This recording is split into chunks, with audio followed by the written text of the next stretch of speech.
Very much. We've been following it pretty closely. I'm chair of the board for the Association of Catholic Colleges, and there's 220 of us. So over the course of the last 9 months, we've had a couple board meetings just talking about ways in which we can, one, bring the good news of Pope Francis to the United States and within Catholic higher education, and second, determine ways to support, in particular, our sister institutions on the East Coast that'll be hosting and celebrating and interacting with Pope Francis in D.C., in Philadelphia, and New York. Well, one is that we're really proud of the work that we do in Catholic higher education, and oftentimes it's a story that doesn't get told well because people get fixated on speakers and other sorts of things.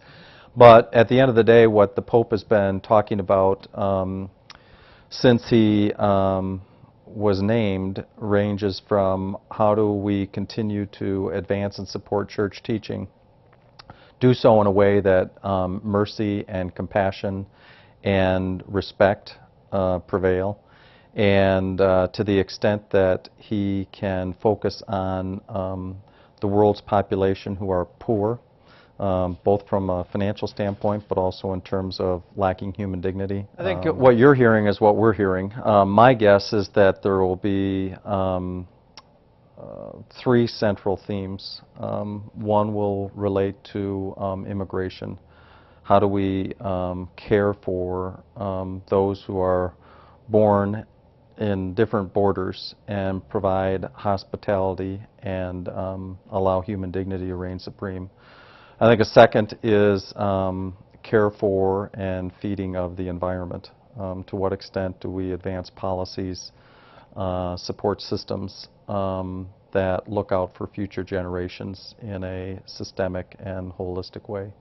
And the third is, I think, the whole issue of life, both within the confines of immigration and an environment which gets all the play, but how is it that we care for all of God's creatures? How do we treat each other humanely? How is it that we think less about us and more about others? And probably the central theme as he talks about that, my guess will be those who are poor and indigent. And how do we find a way not so much to eradicate the move toward all of us trying to make money and make a living, but as we do it, how are we going to serve those who have less as we generate various means? And so I think to your point, my guess is that it'll be a little bit like a good homily in church, that the best preachers make you a little bit uncomfortable in the pews, but come away inspired, hopeful, and more committed to the next generation and to our brothers and sisters.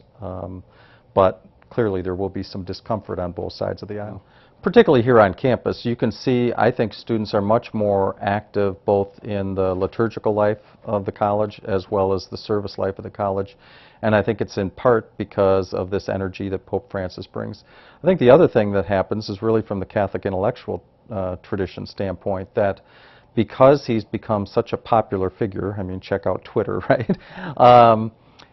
All of a sudden, when he speaks, people are wanting to know a little bit more about where is he coming from. And so it allows professors and campus ministers and administrators here on campus to further foster what it is that church teaching says and how Pope Francis is coming at it. And again, it's in the realm of human dignity and compassion and mercy in the way in which he carries out and underscores the faith. So that's the thing that I see happening more with him serving as Pope, is that because of how often he speaks and how often he is making statements, some of which are pretty controversial, it provides an opportunity, particularly on a college campus, to create a dialogue where more people can better understand, but then also embrace the very message that he's trying to get out. And I think that Pope Francis has brought back the respect for the church, so whether one is Catholic or not, I think now there's a deep respect for this man who serves the largest religious population in the world, you know, over 1.1 billion Catholics.